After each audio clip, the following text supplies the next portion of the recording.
ജീവനക്കാർ ഇല്ലാത്തതിനാൽ പ്രവർത്തിപ്പിക്കാനാകാതെ Kozhikode civil station, collectorate എന്നിവിടങ്ങളിലെ ലിഫ്റ്റുകൾ.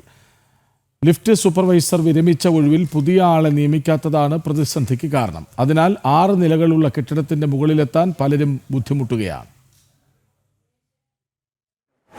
കൈ പിടിച്ച് കളഞ്ഞത് സംഭവം. ഞാൻ ഫുഡ് വാങ്ങിക്കാൻ വന്നത്, വണ്ടി വെച്ചിട്ട് ഫുഡ് വാങ്ങിച്ചിട്ട് വണ്ടി എടുക്കാൻ പോകുന്നത്. കഴിഞ്ഞ ഏപ്രിൽ 30-ന് സൂപ്പർവൈസർ വിരമിച്ചതോടെ പകരം ആളെ നിയമിച്ചില്ല.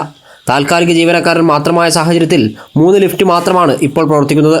കളക്ടറേറ്റ് കെട്ടിടത്തിലും B-C ബ്ലോക്കിലും 1 ലിഫ്റ്റ് വീതമേ ഇപ്പോൾ പ്രവർത്തിപ്പിക്കുന്നുള്ളൂ. B ബ്ലോക്കിൽ നേരത്തെ 3 എണ്ണം ഉണ്ടായിരുന്നു. എന്നാൽ ജീവനക്കാരനില്ലാത്തതിനാൽ അവ അടച്ചിട്ടിരിക്കുകയാണ്. വിവിധ വകുപ്പുകളിലെ ഉദ്യോഗസ്ഥർ കളക്ടർക്ക് പരാതി നൽകിയെങ്കിലും ഇതുവരെ നടപടി ഉണ്ടായിട്ടില്ല. കളക്ടറേറ്റ് കെട്ടിടത്തിലെ 1 ലിഫ്റ്റ് ഒഴികെ പലതും 20 വർഷത്തോളം പഴക്കമുള്ളതും അറ്റകുറ്റപ്പണി നടത്തി പ്രവർത്തിപ്പിക്കുന്നതുമാണ്. ദിവസങ്ങളോളം ലിഫ്റ്റ് പ്രവർത്തിക്കാതിരുന്നാൽ ഇവയ്ക്ക് തകരാറുണ്ടാകാൻ സാധ്യതയുണ്ട്. ആഴ്ചകൾക്ക് മുൻപ് B ബ്ലോക്കിലെ ലിഫ്റ്റിന്റെ മുകൾ ഭാഗം അടർന്നു വീണ് ജീവനക്കാരന് പരിക്കുപറ്റിയിരുന്നു. ജനം, കോഴിക്കോട്.